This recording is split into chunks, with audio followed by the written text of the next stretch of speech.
పొద్దున 10 దాటిన బాబ్జీ గదిలో నుంచి బయటికి రాకపోతే వెళ్ళి చూశాను. కానీ అప్పటికే ప్రాణాలు పోయి 2 గంటలు దాటింది. కనీసం తెల్లవారుజామునే వాడి గదిలోకి వెళ్ళి చూస్తుంటే ఎలాగో ఒకలా కాపాడుకునేవాడిని.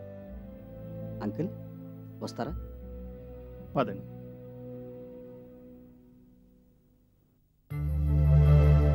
రండి.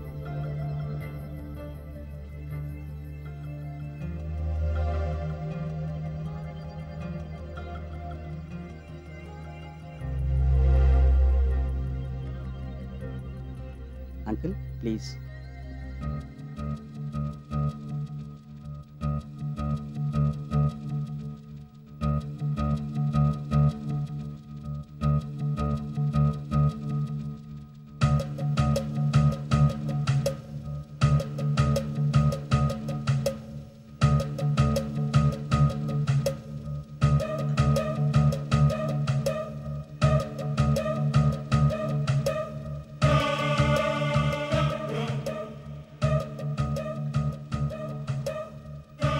పెట్లుకు ద్రావకం అంకుల్, నైట్రస్ యాసిడ్.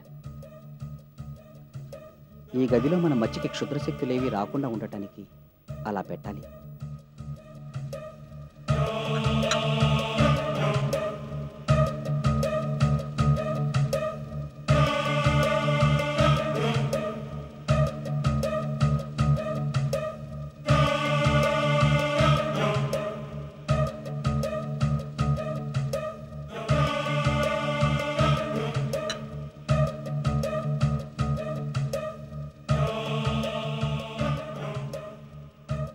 అందరూ కళ్ళు మూసుకుని బాబ్జీని తలుచుకుంటూ కూర్చోవాలి. మనసులో ఈ ప్రయోగం గురించి ఎటువంటి అనుమానాలు పెట్టుకోకుండా కూర్చోవాలి. భయపడినా, చేతులు వదిలేసినా వర్తులను తెగిపోయి సియాంగ్స్ విఫలమవుతుంది.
దయచేసి చేతులు వదిలిపెట్టద్దు.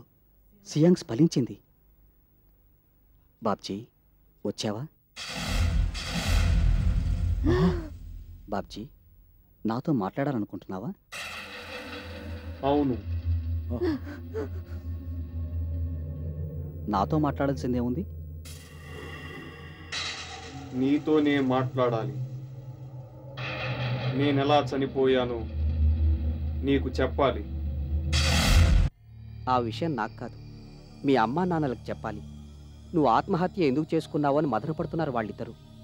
నేను ఆత్మహత్య చేసుకోలేదు, నన్ను చంపారు.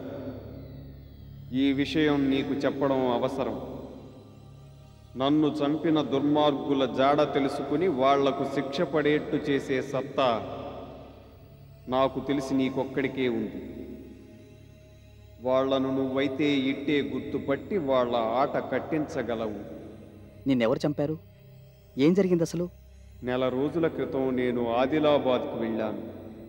అడవుల్లో ఆదివాసుల ఫోటోలు తీద్దామనే ఉద్దేశ్యంతో కాలినడకన కొన్ని మైళ్ళు నడిచి ఒక గూడానికి చేరుకున్నాను.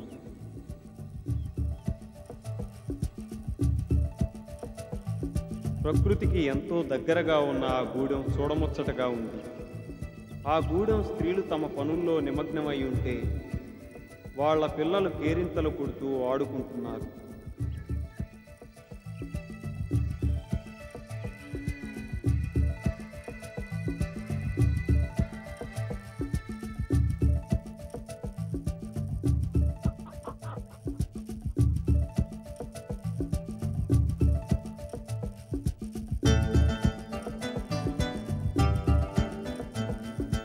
నా ఫోటో సెషన్ ప్రారంభించాను.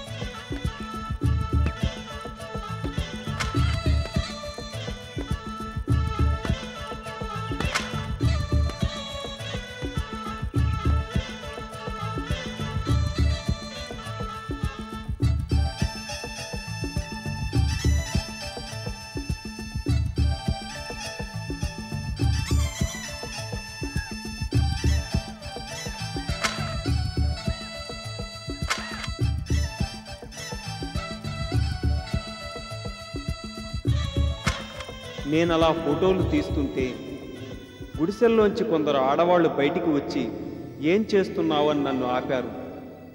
నాతో తగాదా పెట్టుకున్నారు.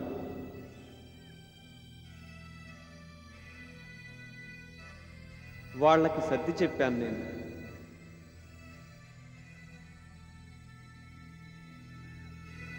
వాళ్ళని మంచి చేసుకోవడానికి ఆడవాళ్ళకి చిన్న చిన్న వస్తువులు ఇచ్చాను.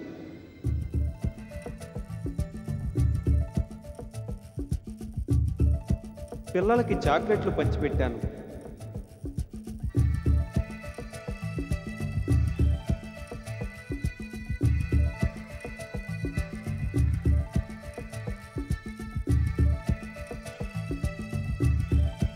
అయితే ఆ గూడెంలో ఒక్క మగాడు కూడా కనపడకపోవడం నాకు ఆశ్చర్యాన్ని కలిగించింది.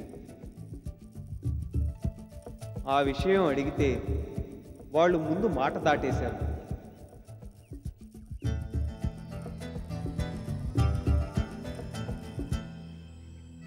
కానీ పాపం అమాయకులు మాటల్లో పెట్టేసరికి అసలు విషయం చెప్పేశారు.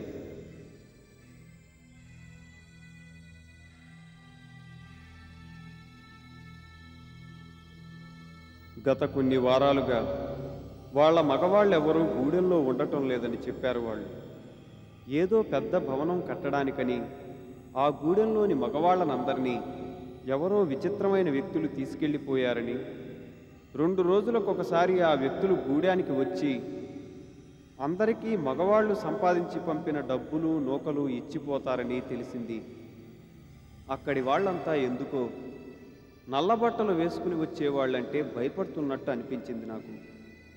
దాని వెనక నాకు అర్థం కాని రహస్యం ఏదో ఉందనిపించి గూడెం వాళ్లతో వెళ్ళిపోతున్నానని చెప్పి నల్లబట్టలు వేసుకుని వచ్చేవాళ్ల కోసం ఎదురు చూస్తూ కూర్చున్నాను. ఉత్తరం వైపు నుంచి గూడెంలోకి వచ్చిన వాళ్ళ వేషం చూస్తే నాలో మరికొన్ని అనుమానాలు తలెత్తాయి. చీలమండల దాకా పొడుగాటి గౌన్లు తొడుక్కుని ఉన్న ఆ నలుగురు ఏదో నేరస్తుల ముఠాకి చెందినవారై ఉంటారనిపించింది. ఆ అడవిలో వాళ్ళు రహస్యంగా కట్టిస్తున్న పెద్ద భవనం ఏమై ఉంటుందో తెలుసుకోవాలనే ఆసక్తి కలిగింది నాకు. వాళ్ళు అటుకేసి రావడం చూసి మరో చోటకి వెళ్ళి దాక్కున్నాను నేను.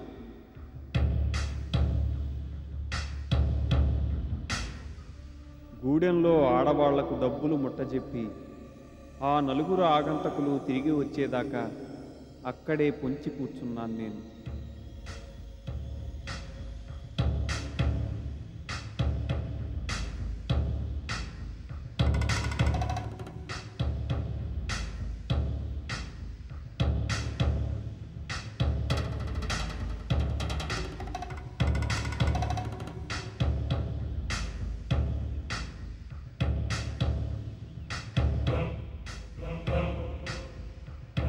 వాళ్ళు తిరిగి వెళ్ళేటప్పుడు వాళ్ళని వెంబడించి బయలుదేరాను.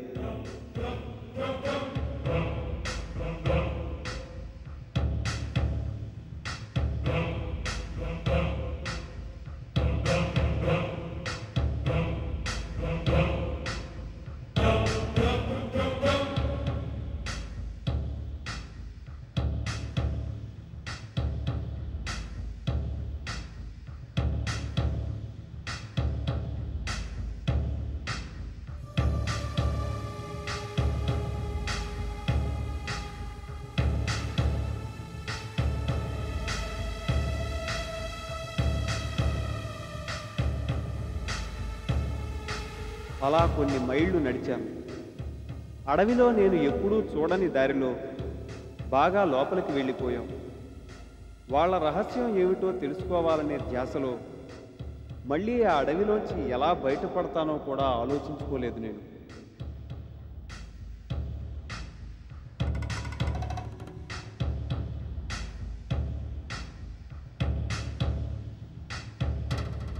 నేను వెంటాడుతున్న ఆగంతకులకి ఏదో నా అలికిడి వినబడి వెనక్కి తిరిగి చూశారు. కానీ వాళ్లకు కనబడకుండా నేను చాలా జాగ్రత్త పడ్డాను.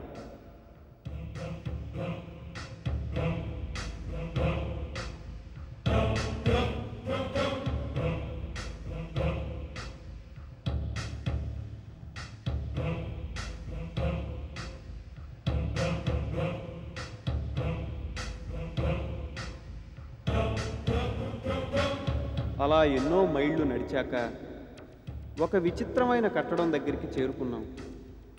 వాళ్ళ రహస్య స్థావరం అక్కడే ఎక్కడో ఉంటుందని అర్థమైంది నాకు.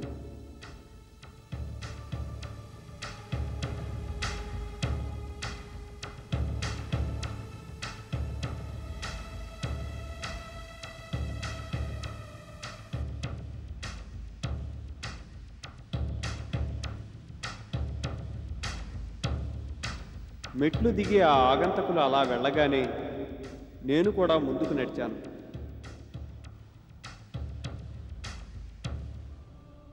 అలా ఎంతో దూరం నడిచాక చెట్ల చాటు నుంచి కాగడాల వెలుతురు కనబడింది. అక్కడ కొన్ని వందల మంది చేరి ఏదో పని చేస్తున్నట్టు అలజడి వినబడింది. దగ్గరకు నడుస్తున్న కొద్దీ అరుపులు కేకలు మరింత బిగ్గరగా వినపడసాగాయి. అంతవరకు నేను వెంబడించిన వ్యక్తులు ఉన్నట్టుండి ఎటో వెళ్ళిపోయారు. ఆ అరుపులు వినపడుతున్న వైపుకి నడిచాను నేను. అక్కడ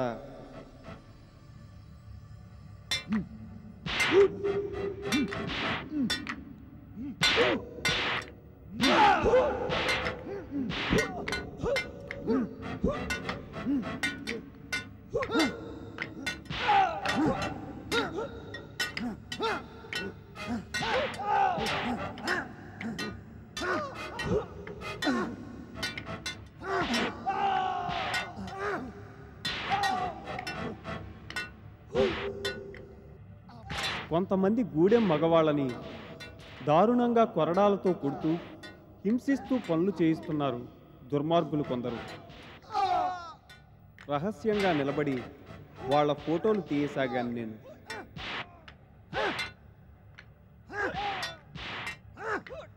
అంతలో ఏవో మాటలు వినపడ్డాయి నాకు. మరో పక్షం రోజుల్లో కరకింకర ఆలయం పునర్నిర్మాణం పూర్తవుతుంది. మూర్ధాభిషిక్తుడు భీష్టి నాయక్ స్వయంగా వచ్చి ఉపాసనలు ప్రారంభిస్తాడు. ఆ తర్వాత వచ్చే పౌర్ణమి నాడు ఆయన తలపెట్టిన మహాయాగం కన్యబలితో పరిసమాప్తమవుతుంది.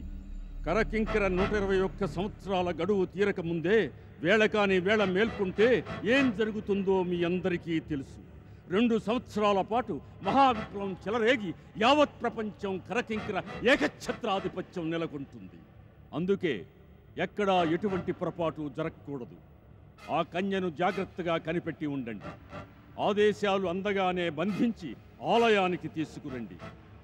మరో విషయం, 12 ఏళ్ల క్రితం మన మహానాయకుడు భీష్టి నాయక్ని సవాలు చేసిన అనిరుద్ధ్ సజీవంగానే ఉన్నాడు.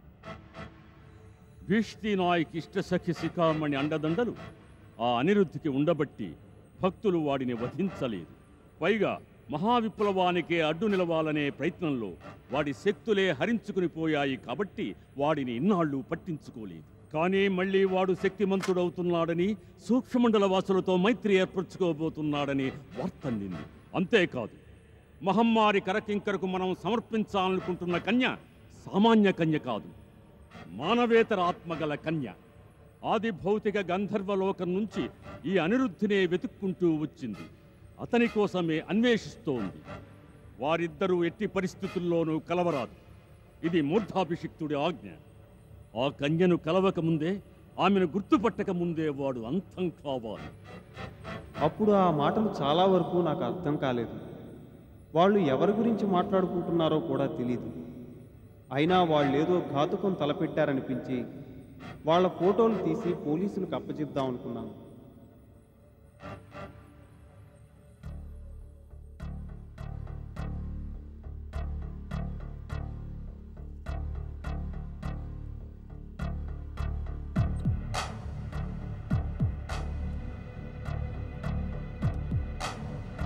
నేను తీసిన ఫోటోలు పోలీసులకు చాలా పనికొస్తాయని నాకు తెలుసు. అయితే వాటిని చాలా జాగ్రత్తగా ఆ దుర్మార్గుల కంటపడకుండా తీసుకెళ్ళాలి.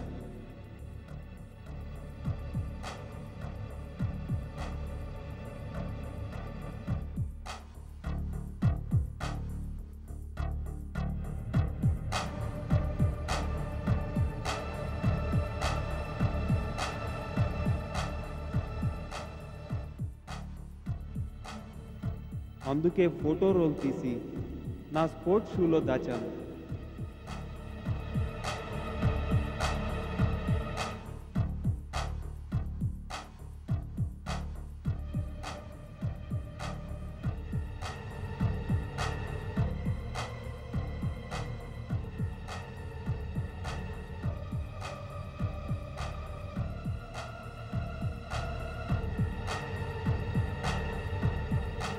కెమెరాలో మరో రోల్ లోడ్ చేస్తున్నంతలో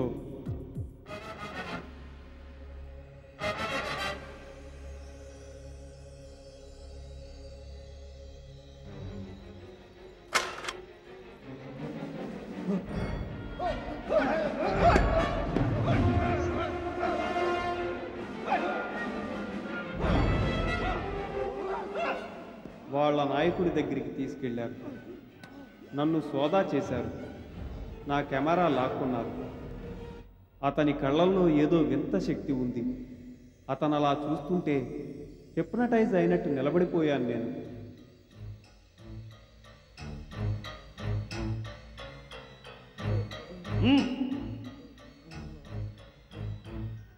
నా రైటింగ్ ప్యాడ్ మీద ఏదో రాయమంటే యాంత్రికంగా రాశాను నేను. నా ఆలోచనలు స్తంభించిపోయాయి. నేను ఆత్మహత్య చేసుకోబోతున్నట్టు నా చేత రాయించుకుంటున్నా ఎదురు చెప్పలేకపోయాను.